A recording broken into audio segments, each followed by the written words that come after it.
یہ پہلا شعر ہے، دوسرا شعر، تیسرا شعر، ہر شعر کی تشریح نیچے کی گئی ہے۔ یہ توضیحات جو ہیں یہ ورڈز میننگ ہے لکھے ہوئے، ان اشعار کے ورڈز اور میننگ، اشعار میں جو مشکل الفاظ ہیں ان کے ورڈز میننگ ہے، یہ آپ نے دیکھ لینے ہیں۔ اگر کسی لفظ کا آپ کو میننگ نہ آتا ہو تو یہاں سے آپ لے سکتے ہیں۔ یہ شعر نمبر پہلے کی تشریح ہے۔ ماہر القادری فرماتے ہیں کہ ہر کام کی ابتدا اللہ تعالیٰ کے بابرکت نام سے کرنی چاہیے۔ اس کے لیے ہمارا عقیدہ ہے کہ جس کام کا آغاز اللہ تبارک و تعالیٰ کے نام سے کیا جائے وہ کام بحیر و عافیت اختتام پذیر ہوتا ہے اور باعث برکت بھی۔ وہ مالک کائنات ہے، لہذا بندے کو چاہیے کہ اپنا تن، من اور دھن ذات اقدس پر قربان کرے۔ ہمارا ہر عمل اور فعل اللہ تعالیٰ کے لیے ہونا چاہیے۔ وہ ہر شے کا مالک ہے اور ہر شے اسی کی وجہ سے، اس کی مرضی کے بغیر ایک تنکا بھی حرکت نہیں کر سکتا۔ تو یہ پہلے شعر کی تشریح ہے۔ اسی طرح یہ دوسرے شعر کی تشریح پہلے آپ نے خود کرنے کی کوشش کرنی ہے اور اس کے بعد یہاں سے پڑھ لینی ہے۔ پھر تیسرے شعر کی تشریح ہے، اسی طرح چوتھے شعر کی۔ یہ مین چیز جو ہے نا یہی ہے کہ اشعار کی تشریح آپ کو آنی چاہیے۔ اس کے بعد محسن کاکوروی، انہوں نے یہ مشہور ہیں، زیادہ ان کا کام ہے جو وہ نعت کے اوپر ہے، یہ نعت کی وجہ سے مشہور ہیں۔ ان کی حالات زندگی آپ نے پڑھ لینی ہے، ان کی شاعری کی خصوصیات ہیں یہ، اور یہ نعت جو آپ کے سلیبس میں شامل ہے وہ یہ نعت ہے ان کی۔ صحن کو رتبہ ملا میری زباں کے لیے، زباں ملی مجھے نعت کے بیاں کے لیے، تیرے زمانے کے باعث زمین کی رونق، ملا زمین کو رتبہ تیرے زماں کے لیے، ازل میں چن لیے حالق نے رنگ رنگ درود، بجائے لال و گہر تیرے ارغماں کے لیے، کمال اپنا دیا تیرے بدر عارض کو، کلام اپنا اتارا تیری زباں کے لیے، ازل میں جب ہوئی تقسیم نعمت محسن، کلام نعتیہ رکھا میری زباں کے لیے۔ یہ آپ کی نعت ہے جو آپ کے سلیبس میں شامل ہے، اس کی تشریح آپ کو آنی چاہیے۔ جس طرح پہلے شعر میں وہ کہتا ہے کہ صحن کو رتبہ ملا میری زباں کے لیے، یعنی صحن شاعری کو رتبہ ملا میری زباں کے لیے، شاعری کو یہ رتبہ اتنا زیادہ ملا اس لیے کہ میں شاعری لکھ سکوں، زبان ملی مجھے نعت کے بیان کے لیے۔ اور کہتا ہے کہ اللہ تعالیٰ نے مجھے یہ جو زبان عطا کی ہے وہ صرف اور صرف اس لیے دی ہے کہ میں آپ صلی اللہ علیہ وآلہ وسلم کی تعریف بیان کر سکوں، نعت بیان کر سکوں، نعت لکھ سکوں۔ تیرے زمانے کے باعث زمین کی رونق، ملا زمین کو رتبہ تیرے زماں کے لیے۔ تو رائٹر کہتا ہے کہ آپ صلی اللہ علیہ وسلم کے زمانے کے لیے، آپ صلی اللہ علیہ وسلم کو دنیا میں لانے کے لیے زمین میں رونق پیدا کی گئی، زمین کو رونق ملی، زمین میں ساری نعمتیں جو اللہ تعالیٰ نے دی وہ آپ صلی اللہ علیہ وسلم کو زمین پہ لانے کے لیے، آپ صلی اللہ علیہ وسلم کے زمانے کو لانے کے لیے، اور آپ صلی اللہ علیہ وآلہ وسلم کی وجہ سے زمین کو رتبہ ملا اور ساری رونقیں ملی اور ساری نعمتیں ملی۔ اس طرح یہ سارے اشعار ہیں لکھے ہوئے، اور ان کا یہ جو نیچے جو ہے تشریح لکھی ہوئی ہے، ایک ایک شعر کی تشریح لکھی ہوئی ہے، یہ آپ نے آرام سے پڑھ لینا ہے، یہ تشریح آپ کو یاد ہونی چاہیے۔ اس کے بعد میر تقی میر آ گیا، اس کے سب سے پہلے انہوں نے حالات زندگی بتائے ہیں۔ اس کے بعد شاعری کی خصوصیات بتائی ہیں کہ اس کی شاعری میں غم دورہ ہے، غم جانا ہے، تصوف ہے، انداز بیاں، اپنے دور کی عکاسی ہوئی ہے ان کی شاعری میں، زبان و بیان کی سادگی سے کام لیا انہوں نے۔ اور یہ غزل جو ہے یہ آپ کی اس یونٹ میں ہے۔ تو یہ غزل ہم پڑھتے ہیں۔ دیکھ تو دل کے جاں سے اٹھتا ہے، یہ دھواں سا کہاں سے اٹھتا ہے، گور کس دل جلے گی ہے یہ فلک، شعلہ ایک صبح یہاں سے اٹھتا ہے، نالہ سر کھینچتا ہے جب میرا، شور ایک آسماں سے اٹھتا ہے، لڑتی ہے اس کی چشمے شوخ جہاں ایک اشو وہاں سے اٹھتا ہے۔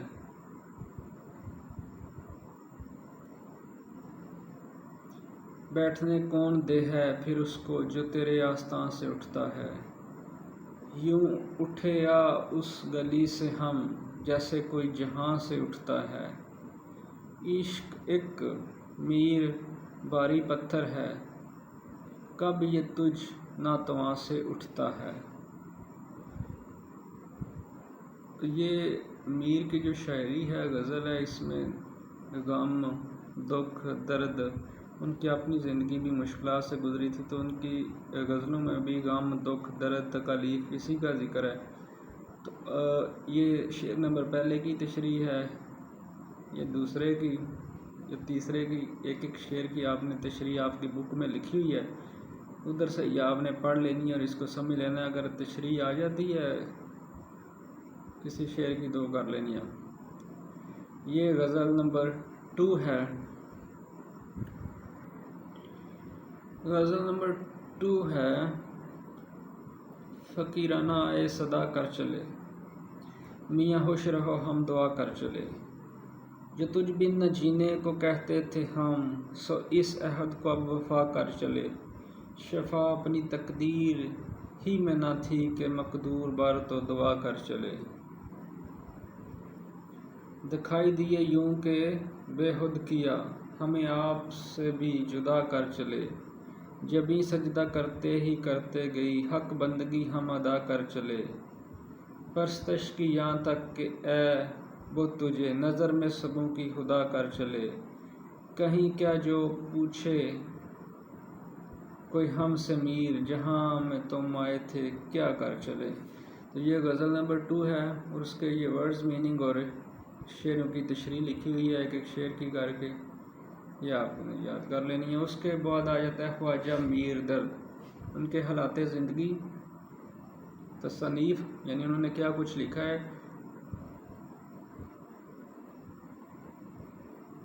یہ ان کی شاعری کی خصوصیات،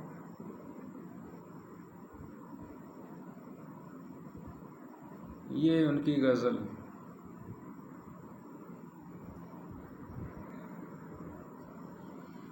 یہ غزل پڑھتے ہیں ہم تجھ سے کس ہوس کی فلک جستجو کریں، دل ہی نہیں رہا جو کچھ آرزو کریں، مٹ جائیں ایک آن میں کثرت نمایاں، ہم آئینے کے سامنے جب آ کے خو کریں، تر دامنی پہ شیخ ہماری نہ جائیو، دامن نچوڑ دیں تو فرشتے وضو کریں، سر تا قدم زبان ہیں جوں شمع گو کہ ہم، پر یہ کہاں مجال جو کچھ گفتگو کریں،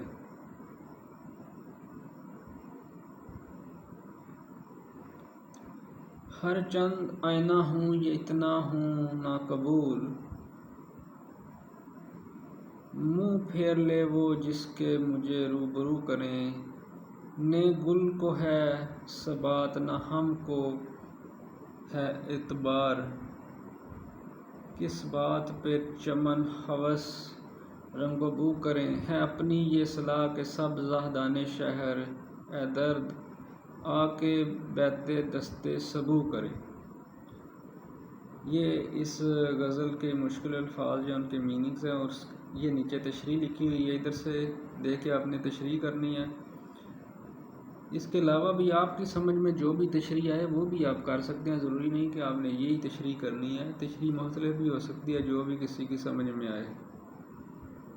آگے غلام حمدانی مصحفی، یہ ان کے حالات زندگی، تصانیف، کون کون سی انہوں نے کتابیں لکھی ہیں، یہ ان کی شاعری کی خصوصیات ہیں۔ یہ غزل ہے،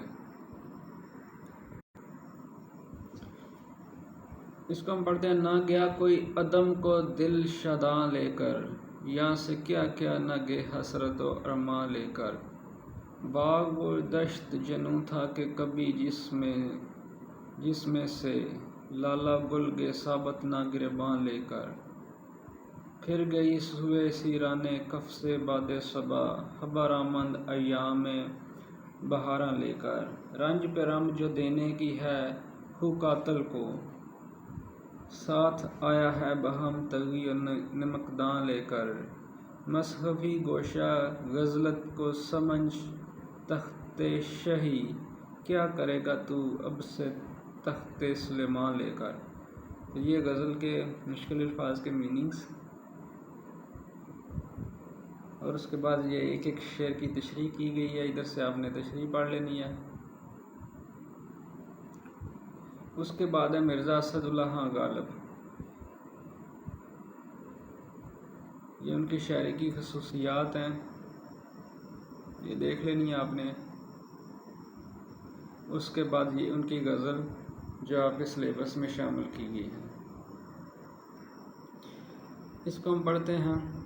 یہ نہ تھی ہماری قسمت کے وصال یار ہوتا، اگر اور جیتے رہتے یہی انتظار ہوتا، تیرے وعدے پر جیسے ہم تو یہ جان چھوٹ جانا، کہ خوشی سے مر نہ جاتے اگر اعتبار ہوتا، کوئی میرے دل سے پوچھے تیرے تیر نم کش کو، یہ حلش کہاں سے ہوتی جو جگر کے پار ہوتا، یہ کہاں کی دوستی ہے کہ بنے ہیں دوست نہ سے، کوئی چارہ ساز ہوتا کوئی غم گسار ہوتا،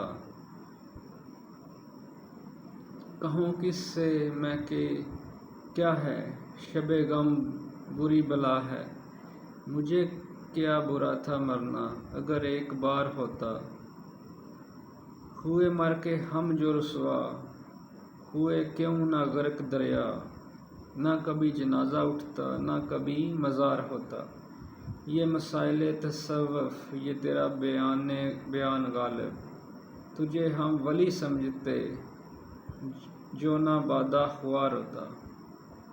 یہ اس کے الفاظ میں نہیں، اس کے بعد تشریحات ہیں کہ شعر کی، یہ آپ نے ادھر سے پڑھ لینی ہے۔ دوسری غزل یہ ہے،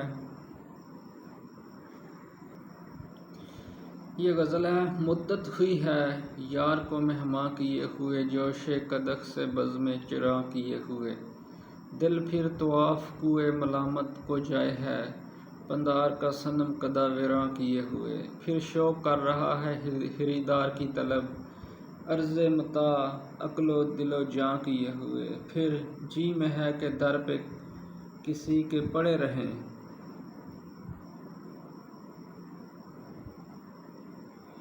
سر زیر بار منت درباں کیے ہوئے، جی ڈھونڈتا ہے پھر وہی فرصت کہ رات دن بیٹھے رہیں تصویر جاناں کیے ہوئے، غالب ہمیں نہ چھیڑ کے پھر جوش اشک سے بیٹھے ہیں ہم تہیے طوفاں کیے ہوئے۔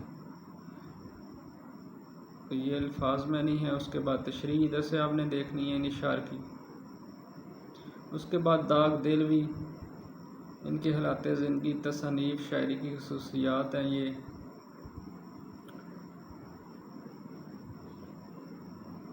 یہ ان کی غزل ہے۔ ان کی غزل ہے، دور ہی دور سے اقرار ہوا کرتے ہیں، کچھ اشارے سرے دیوار ہوا کرتے ہیں، وہ نہ مانیں گے میری میں یہ نہ مانوں گا کبھی، حسب عادت یوں ہی انکار ہوا کرتے ہیں، کوئی سنتا نہیں یہ پند و نصیحت ناز سے، آپ کیوں کہہ کے گنہگار ہوا کرتے ہیں، میں برا اور طبیعت میری اچھی، کیا خوب منتہب کیوں میرے اشعار ہوا کرتے ہیں، داغ نے خط غلامی جو دیا فرمایا ایسے ہی لوگ وفادار ہوا کرتے ہیں۔ یہ ان اشعار کی تشریح ہے نیچے۔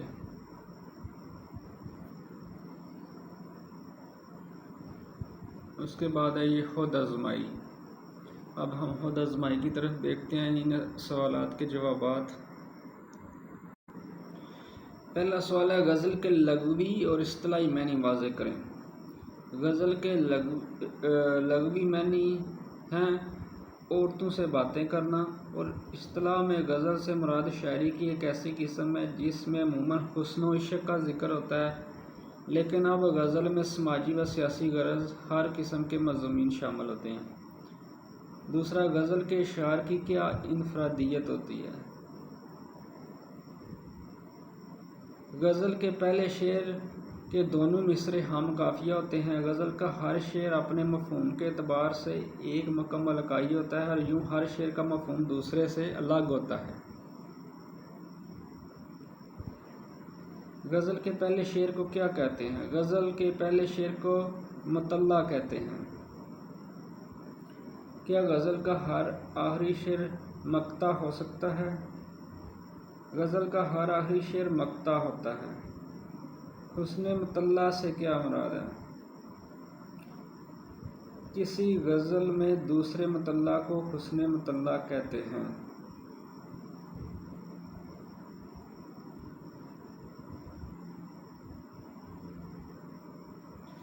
میر تقی میر کی شاعری میں موجود درد اور غم کے بارے میں مولوی عبدالحق کی کیا رائے تھی؟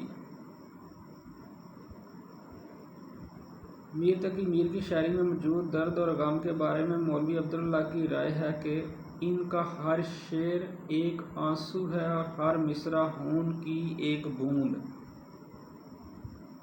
آگے 7واں ہے نکات الشعراء کس قسم کی تصنیف ہے؟ نکات الشعراء اردو شاعروں کا تذکرہ ہے۔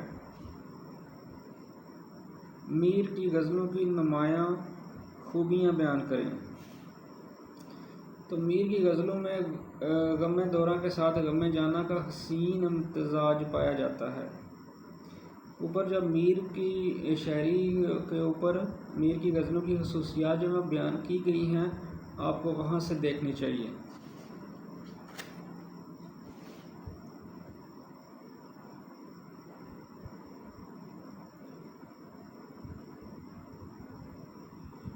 آیت ہے جبھی سجدہ کرتے ہی کرتے گئی حق بندگی ہم ادا کر چکے۔ اس شعر کا مفہوم لکھیں۔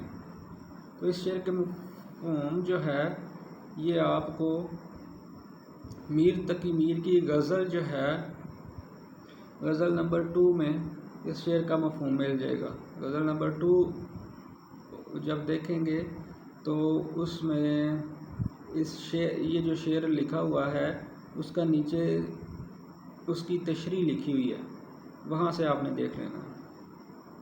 فقیرانہ صدا کر چلے میاں خوش رہو ہم دعا کر چلے۔ تو یہ بھی میر تقی میر کی غزل میں سے ہی ہے، ادھر سے آپ نے اس کی تشریح دیکھ لینی ہے۔ آگے محفل میں شاہ عالم کے پاؤں پھیلا کر بیٹھنے پر میر درد نے کیا کہا؟ ایک مرتبہ شاہ عالم میر درد کی بزم سما میں چلے آئے، پاؤں میں درد تھا، پاؤں پھیلا کر بیٹھ کے میر درد کو ناگوار ہوا۔ بادشاہ نے عذر کیا کہ مجبور ہوں، پاؤں میں تکلیف ہے، تو میر درد نے فرمایا طبیعت ناساز تھی تو تکلیف کرنے کی کیا ضرورت تھی۔ اگر میر درد کی شاعری کا بنیادی موضوع کیا ہے؟ میر درد کی شاعری کا بنیادی موضوع عشق حقیقی ہے۔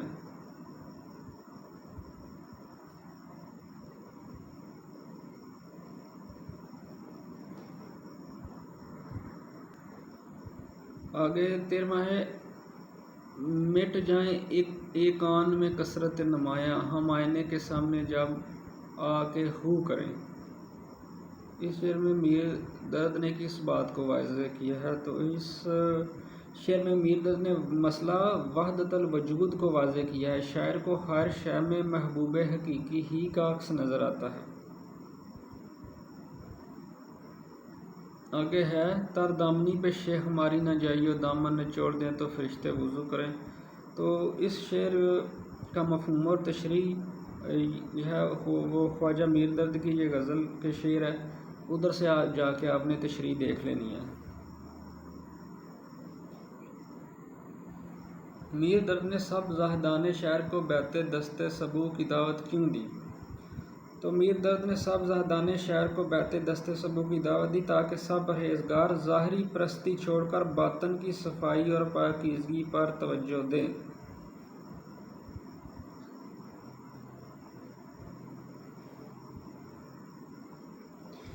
مثنوی کی غزل کی خصوصیات جو ہیں یہ مصحفی کی جو ان کا بایو ڈاٹا لکھا ہوا ہے اس کی تصنیف کی جو خصوصیات ہیں ادھر سے جا کے آپ نے پڑھنا ہے۔ آگے ہے حضرت موہانی نے مصحفی کے بارے میں کیا کہا؟ حضرت موہانی نے مصحفی کے بارے میں کہا کہ میر و مرزا کے بعد کوئی استاد ان کے مقابلے میں نہیں جچتا اور وہ ہماگیر رنگ و صحن کی وجہ سے اپنے ہم عصروں میں سب سے بڑھ کر ہیں۔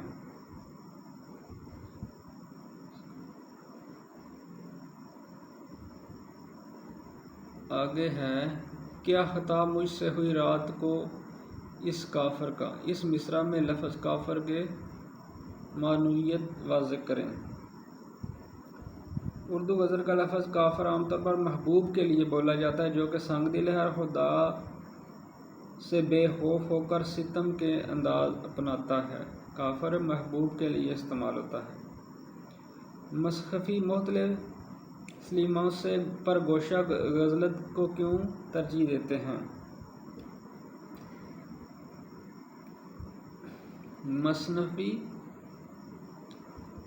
تخت سلیمان پر، ادھر لکھنا چاہیے تھا تخت سلیمان پر، تو مصنفی تخت سلیمان پر گوشہ غزلت کو ترجیح دیتے ہیں کیونکہ عشق حقیقی میں دنیاوی شان و شوکت سے منہ موڑ کر گوشہ تنہائی میں محبوب حقیقی کی یاد میں محو ہو جانا تخت شاہی سے بہتر ہے۔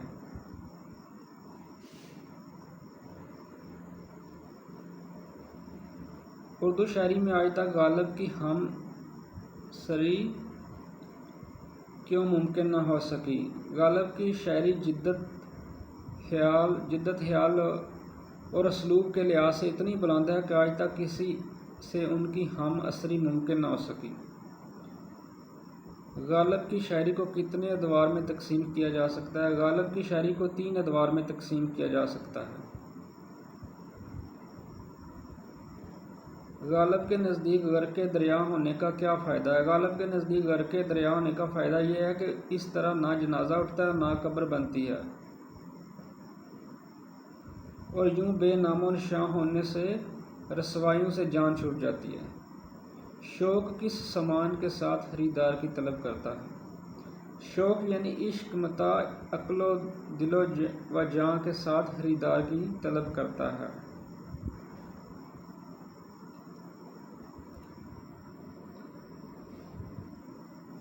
غالب کس فرصت کا خواہاں ہے؟ غالب کو ایسی فرصت کی طلب ہے جس میں وہ دن رات محبوب کا تصور کیے ہوئے بیٹھے رہیں۔ داغ دہلوی کی شاعری کی بنیادی خصوصیات، تو یہ داغ دہلوی کی شاعری کی بنیادی خصوصیات، جب داغ دہلوی کی شاعری جہاں لکھی ہوئی ہے، جہاں وہ ان کے بارے میں لکھا ہوا ہے، وہاں سے آپ کو ان کی شاعری کی خصوصیات جو ہیں وہ مل جاتی ہیں۔